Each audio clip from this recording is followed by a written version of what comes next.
Hello and welcome to Archvelder's Hacks with Archvelder and his amazing hacks. In this video we'll be looking at a secret method to farm the raid instance Sunwell Plateau for rare and weird items worth tens of thousands of gold. Crucially, we'll look at a technique to farm trash endlessly without worrying about instance lockout, which has never been revealed before. To get here, go to your faction capital portal room and take the portal to Shatrath, and then there'll be another portal on your right or left depending on your faction, which will port you to the Isle of Caldenas. Then go a short distance south from the landing point and you should be right outside the instance.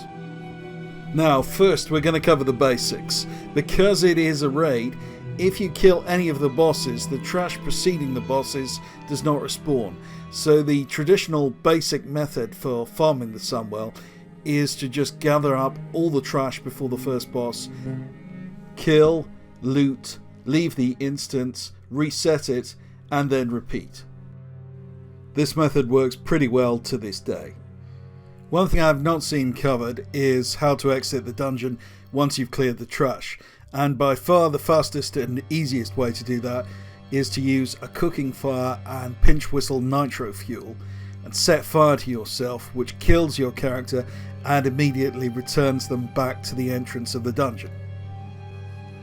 The nitro fuel can be purchased from the faction specific inn in Warspear or Stormshield.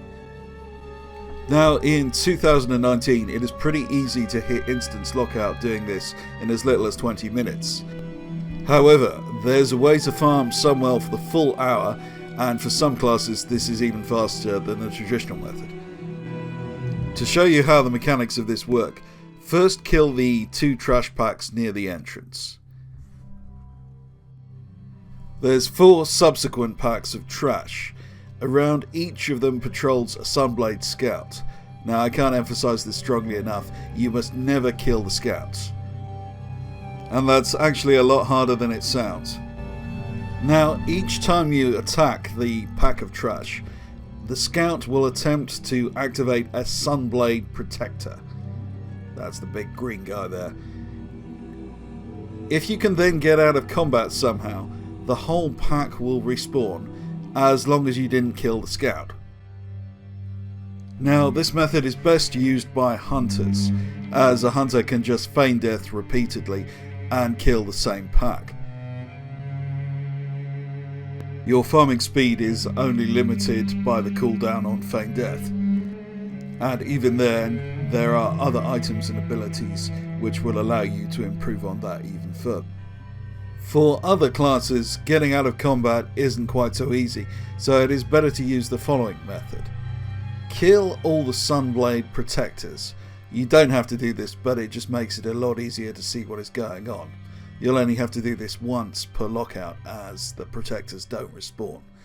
You'll also want to kill the pack of Sunblade NPCs that patrols up and down. They tend to get in the way at the worst possible moments.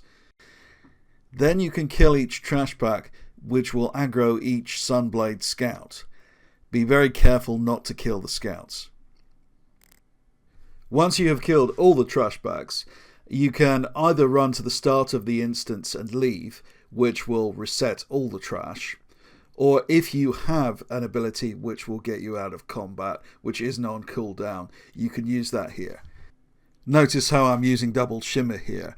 The reason for that is that the mobs have true sight, so if you're still in melee range when you attempt to leave combat, you'll be returned to combat immediately.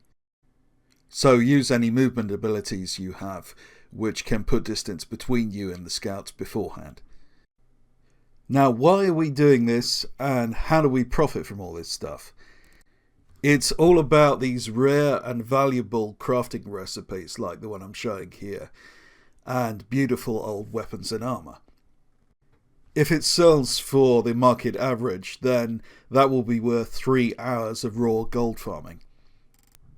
It is very satisfying when something like this sells. Your patience really pays off in the long term. And come to think of it, that's pretty much true of everything. Now, I must add, these things do not sell that fast. You are generally looking at weeks rather than days for individual items to sell.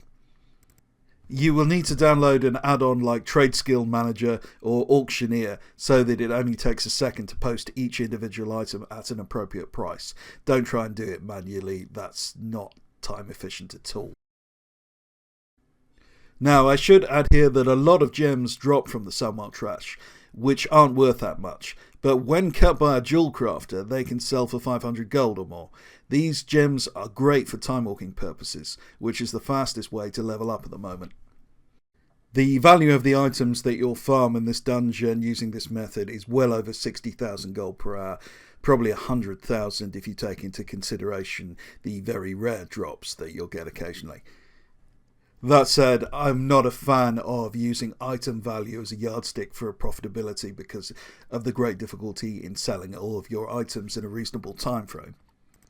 Now, there's another hidden benefit to running this type of farm, and that's when scanning the auction house you start to notice things that you wouldn't otherwise. For example, this item, Valanos's longbow, is posted massively below its market value. So there's a great opportunity to move in here, buy the item and resell it at a higher price.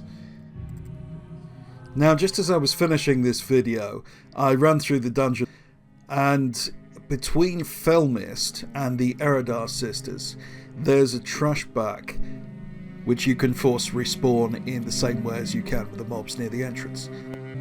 Now, there are only 5 of these mobs, but they drop much better loot than the ones near the entrance, particularly the Shadow Sword Commander, who has 5 to 10 times more likelihood of dropping certain very lucrative recipes.